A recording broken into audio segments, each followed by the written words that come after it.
अस्सलाम वालेकुम रहमतुल्लाहि व बरकातुहू। This is me Naman Chaudhary. दोस्तों, welcome to my YouTube channel. आज की इस वीडियो में हम बात करने वाले हैं Canadian work visa without LMIA। ऐसे कौन से ऑप्शंस हैं, ऑफिशियल ऑप्शंस हैं जो गवर्नमेंट ऑफ कनाडा की जानिब से एज ए सब्स्टिट्यूशन रखे गए हैं, यानी कि जो लोग LMIA हासिल नहीं कर सकते वो उन चैनल्स के थ्रू कनाडा का वर्क परमिट हासिल कर सकते हैं। ऐसे पॉसिबल वेज के हवाले में हम आज की इस वीडियो में बात करेंगे। सबसे पहले मेरा यूट्यूब चैनल जरूर सब्सक्राइब कीजिएगा ताकि मजीद नई अपडेट्स आप तक पहुंचती रहें। अब तक की आपकी मोहब्बतों का बहुत बहुत शुक्रिया। We gonna talk about Canada work permit options without LMIA। तो सबसे पहले हम बात करते हैं व्हाट इज LMIA। LMIA यानी कि लेबर मार्केट इंपैक्ट असेसमेंट एक टेस्ट होता है जो कनेडियन गवर्नमेंट को रिक्वायर होता है। किससे? एम्प्लॉयर्स से, नॉट एम्प्लॉइज से। एम्प्लॉयर्स से होता है जो फॉरेन वर्कर्स को हायर करना चाहते हैं। वो फॉरेन वर्कर्स को क्यों हायर करना चाहते हैं? ऐसे प्रोफेशंस कुछ होते हैं लाइक फॉरेन वर्कर्स हैं, ठीक है, या ऐसे काम जिनकी लेबर यहाँ पर मौजूद नहीं है। यहाँ के जो लोग हैं वो काम करना ही नहीं चाहते, या उससे रिलेटेड, उस प्रोफेशन से रिलेटेड लोग, वो टेक्निकल स्किल रखने वाले लोग कनाडा में नहीं है। एम्प्लॉयर्स को ऐसे बंदे की जरूरत होती है और वो फॉरेन वर्कर्स का सहारा लेता है। लेकिन सबसे पहले उसको रिटर्न फॉर्म में कनेडियन गवर्नमेंट को ये यकीन दिलवाना होता है कुछ क्राइटेरियाज के थ्रू कि भाई जब मैं फॉरेन वर्कर्स लेकर आऊंगा तो उनकी जिम्मेदारी भी मुझ पर होगी।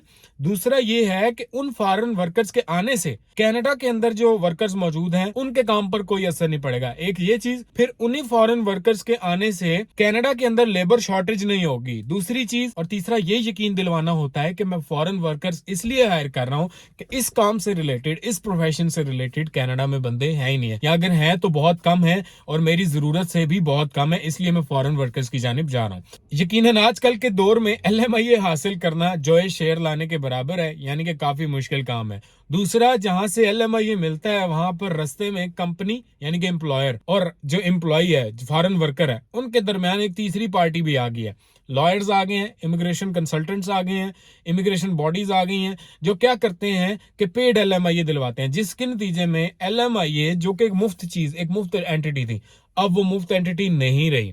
बल्कि क्या होता है जी कि एम्प्लॉयर से वो बॉडीज राब्ता करती हैं कि आपको ये वर्कर चाहिए, ओके हम आपको देंगे, और फिर वर्कर से वो पैसे लेते हैं, ज्यादा सारे पैसे लेकर उसको फिर LMIA दिलवाते हैं। तो चूंकि ये कॉम्प्लेक्स प्रोसेस बनता जा रहा है तो लोगों की ये सोच है कि यार क्यों ना ऐसी चीज की जानिब जाया जाए जो हमें आसानी के साथ दस्तयाब हो। तो इन्हीं चीजों को बालाए ताक रखते हुए गवर्नमेंट ऑफ कनाडा ने LMIA का एक सब्स्टिट्यूट मुतारिफ करवाया है जिसको कहा जाता है IMP, इंटरनेशनल मोबिलिटी प्रोग्राम। इस प्रोग्राम में क्या होता है कि आप वर्क परमिट हासिल करते हैं टेम्परेरी बेसिस पर कनाडा का, ठीक है, पहले तो वर्क परमिट आए ना, बाकी की बातें बाद में।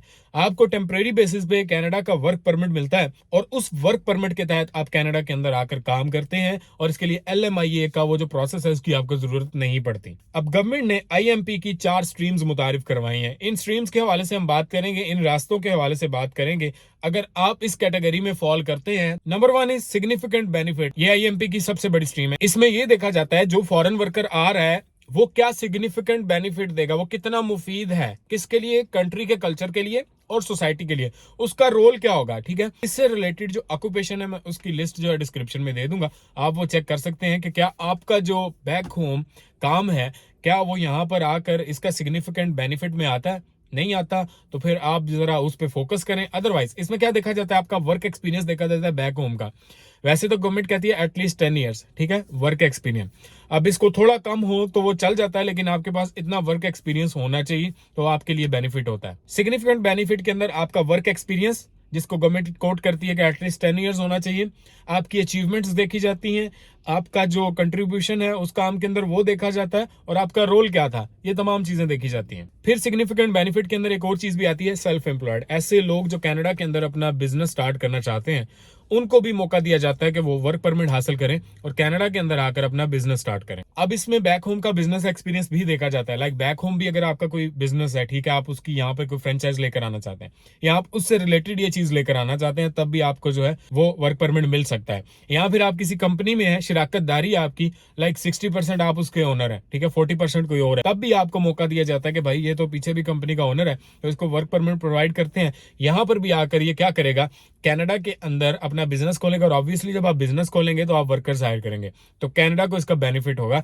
सिग्निफिकेंट बेनिफिट होगा। देन सिग्निफिकेंट बेनिफिट के अंदर एक और कैटेगरी आती है जिसमें होता है इंट्रा कंपनी ट्रांसफर। बहुत सारी इंटरनेशनल कंपनीज हैं जो कनाडा में भी मौजूद हैं और पूरी दुनिया के मुख्तलिफ ममालिक में काम कर रही हैं। अगर आपका ताल्लुक किसी ऐसी कंपनी से ही है जो कनाडा में भी है और दुनिया के किसी और मुल्क में भी है और आपकी कंपनी अपने एम्प्लॉयज को ये मौके फराहम करती है एक मुल्क से दूसरे मुल्क में जाकर वो काम कर सकें, तब भी आप क्या कर सकते हैं कि एप्लीकेशन डाल सकते हैं थ्रू प्रॉपर चैनल और आपको वर्क परमिट मिलने के पॉसिबिलिटी होती है, क्योंकि आप वहां पर भी उसी कंपनी में काम करें, यहाँ पर भी आकर आपको उसी कंपनी में ही काम करना है। सो इट मीन्स के इंट्रा कंपनी ट्रांसफर यानी कि एक ही कंपनी की दो ब्रांचेस के दरमियान आपका ट्रांसफर हो जाएगा। तो इस तरह से भी आप कर सकते हैं। लाइक मुझे एक कॉमेंट मसूल हुआ था कि G4S कंपनी, ये दुबई के अंदर जो है एक सिक्योरिटी कंपनी है, ठीक है, वही कंपनी कनाडा के अंदर भी मौजूद है। तो दुबई में अगर आपका कोई लीडिंग रोल है यानी कि आप सिक्योरिटी सुपरवाइजर के तौर पर अगर वहां पर काम कर रहे हैं ना, आपका चांस बन सकता है कि आप वहां से वर्क परमिट के थ्रू यहां पर आकर उसी कंपनी के अंदर काम कर सकें। नंबर 2 स्ट्रीम के हवाले से बात करते हैं, and that is charitable and religious workers. इसमें क्या होता है कि LMI आपको दरकार नहीं होता, ठीक है। इसमें आपका जरूरी होता है कि आप यहाँ तो कनाडा में आके कोई रिलीजियस वर्क करना चाहें या फिर आप जो है चैरिटी के साथ एसोसिएटेड हो। अब चैरिटी क्या है? ऐसा काम जिसके करने से क्या होता है कि गुर्बत के खात्मे में मदद मिलती है, यानी कि आप पैसा इकट्ठा करते हैं किसी की मदद के लिए, तब भी आपको अगर आप ऐसा काम कर रहे हैं तो गवर्नमेंट इसको अप्रिशिएट करती है और चैरिटेबल वर्क के थ्रू भी आपको क्या होता है कि वर्क परमिट मिल जाता है। इसी तरह से अगर आप एडवांसमेंट ऑफ एजुकेशन के हवाले से काम करना चाहते हैं तब भी इस कैटेगरी के अंदर इंटरनेशनल मोबिलिटी प्रोग्राम के अंदर आपको जो है वो वर्क परमिट मिल सकता है। फिर कोई रिलीजियस वर्क, जैसे हम देखते हैं कि बहुत सारी तंजीमें हैं वो क्या करती हैं कि प्रीचिंग के लिए लोगों को भेजती हैं।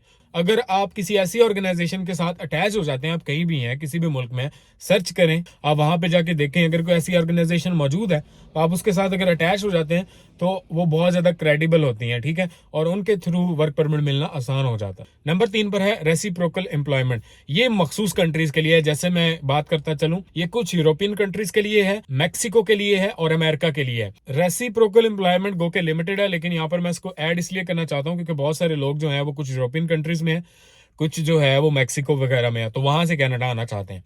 तो इसमें क्या होता है कि कनाडा के बंदों के लिए मैक्सिको, अमेरिका या वो यूरोपियन कंट्री जिनकी मैं डिस्क्रिप्शन में उनका नाम जरूर डालूंगा, वहां से आप देखिएगा लिंक में। रेसिप्रोकल एम्प्लॉयमेंट में ये कंट्रीज कनाडा के बंदों को एम्प्लॉयमेंट देती हैं और उसके तनाजुर में क्या होता है, उसके जवाब में क्या होता है, कनाडा भी उन कंट्रीज के बंदों को, उन कंट्रीज के सिटीजन्स को यहाँ पर कनाडा के अंदर वर्क करने की इजाजत देता है। तो आप अगर मैक्सिको में है या जिन कंट्रीज की लिस्ट होगी मैं डिस्क्रिप्शन में दूंगा, वहां से देख के उन कंट्रीज में है तो आप वहां से कनाडा का वर्क परमिट ले सकते हैं वाया रेसिप्रोकल एम्प्लॉयमेंट। ये ऑप्शन यूएसए के बंदों के लिए भी लागू होता है। Number 4 PGWP post graduate work permit. ये उन लोगों के लिए होता है जो कनाडा में आकर एटलीस्ट 1 ईयर स्टडी करते हैं और उनको जो है वो आफ्टर स्टडी वर्क परमिट मिल जाता है, ठीक है। अगर आप 2 साल की करते हैं तो आपको 3 साल का मिल जाता है। तो ये बेसिकली कनाडा के स्टूडेंट्स के लिए। तो अगर आप कनाडा में एज ए स्टूडेंट आते हैं तो आप यहाँ पर आकर पढ़ेंगे, ठीक है, उसके बाद अपना वर्क परमिट लेंगे, वर्क परमिट में लेके आप जो है ना वो अपना वर्क एक्सपीरियंस पूरा करते हैं, ठीक है, एलिजिबल वर्क एक्सपीरियंस पूरा करते हैं तो आप एलिजिबल हो जाते हैं कि आप PR फाइल कर सकें। अगर वीडियो अच्छी लगी तो मेरा YouTube चैनल जरूर सब्सक्राइब कीजिएगा। मिलेंगे नेक्स्ट वीडियो में, तब तक के लिए मेरा आपका हम सबका अल्लाह निगहबान।